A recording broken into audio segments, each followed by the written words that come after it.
पटना कलम चित्रकला की एक विशिष्ट क्षेत्रीय शैली है। इसका विकास प्रमुखतः 18वीं शताब्दी के मध्य से लेकर 20वीं सदी के पूर्वार्ध तक बहुत ज्यादा हुआ। चूंकि मुगल काल में शाही दरबार कला संस्कृति का केंद्र हुआ करता था, परंतु साम्राज्य के पतनोन्मुखी होने के साथ ही कलाकार विकेंद्रीकृत होने लगे एवं कला के क्षेत्रीय केंद्र शैली का विकास हुआ। यहां तक कोई दिक्कत है नहीं ना? चलो आगे।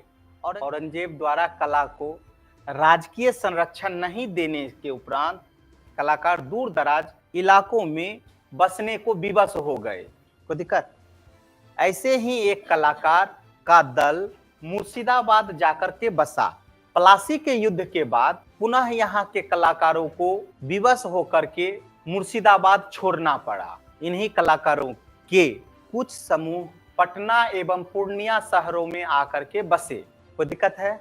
और यहाँ इन कलाकारों द्वारा चित्रकला की एक शैली विकसित होती है जिसे पटना शैली या पटना कलम के नाम से जाना जाता है।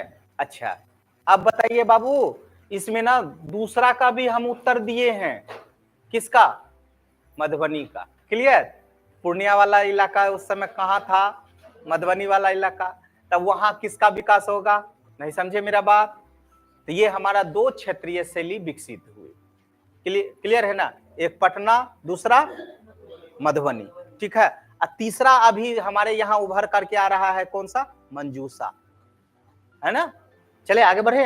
यहां तक यदि किसी बच्ची को परेशानी है तो बोलिए, पैराग्राफ चेंज कर लीजिए, लिखिए।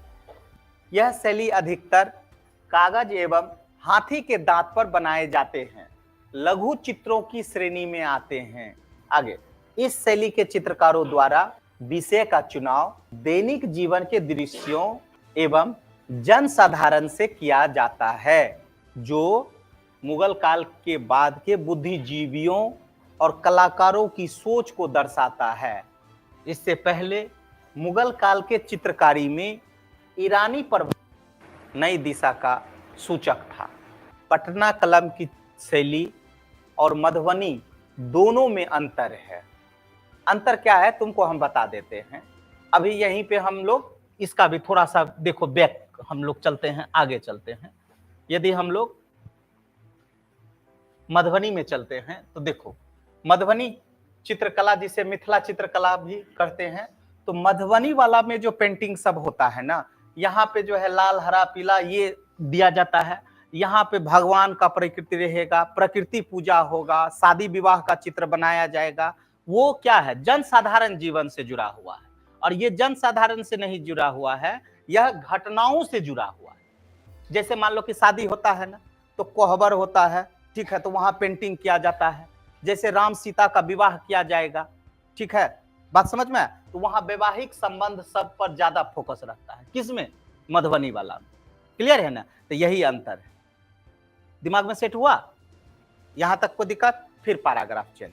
पटना कलम के चित्रों में लकड़ी काटता हुआ बढ़ई, मछली बेचती हुई स्त्री, कहार, लोहार, सुनार, खेत जोतता किसान, साधु सन्यासी आदि के चित्र हैं।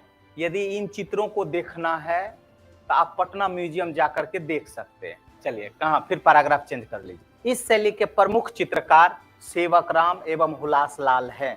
इनके चित्रों में होली और दिवाली जैसे धार्मिक दृश्य दिखाए जाते हैं। इनके अलावा जयराम दास, शिव दयाल लाल आदि आदि। उस समय एग्जाम में याद रहेगा तो लिख देना, नहीं तो एक आध गो भी देगा तो चलेगा। क्लियर है? कोई दिक्कत?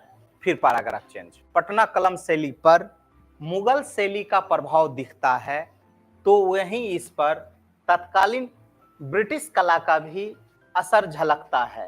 कोई दिक्कत?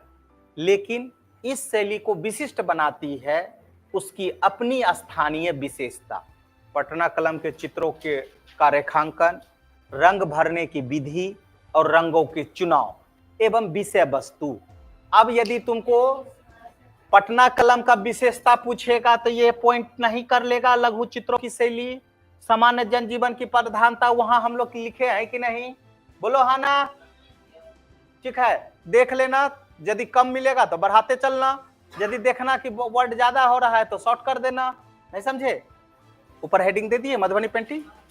मधुबनी या मिथिला चित्रकला महिलाओं की पूर्ण भूमिका वाली एक लोक कला है, जिसके प्रमुख केंद्र मधुबनी, दरभंगा, पूर्णिया आदि के क्षेत्र हैं।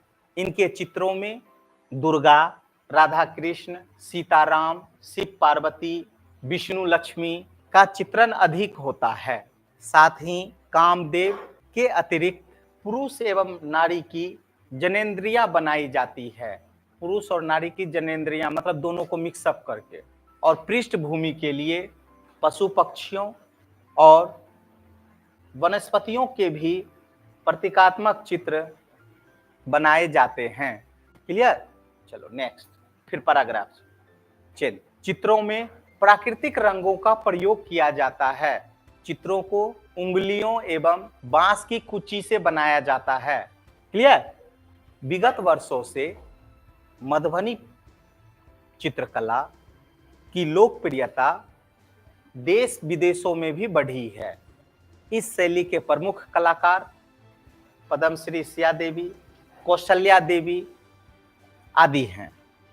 शशिकला देवी के चित्र तो जापान तक प्रदर्शित हो चुकी है। जापान के तोकामाची सिटी में मधुबनी मतलब मिथिला पेंटिंग का संग्रहालय बनाया गया है। कोई दिक्कत है बाबू? तो कितना फेमस हो गया। अब यहीं से तुमको पीटी में भी क्वेश्चन निकल जाएगा। शशिकला देवी है ना, बिहार का जो है, किसका जो है, किस चित्रकला का म्यूजियम भारत से बाहर है। ठीक है, नहीं समझे? तो ये सभी याद रखिएगा, वहीं पर जो है एकदम अटक पटक आएगा।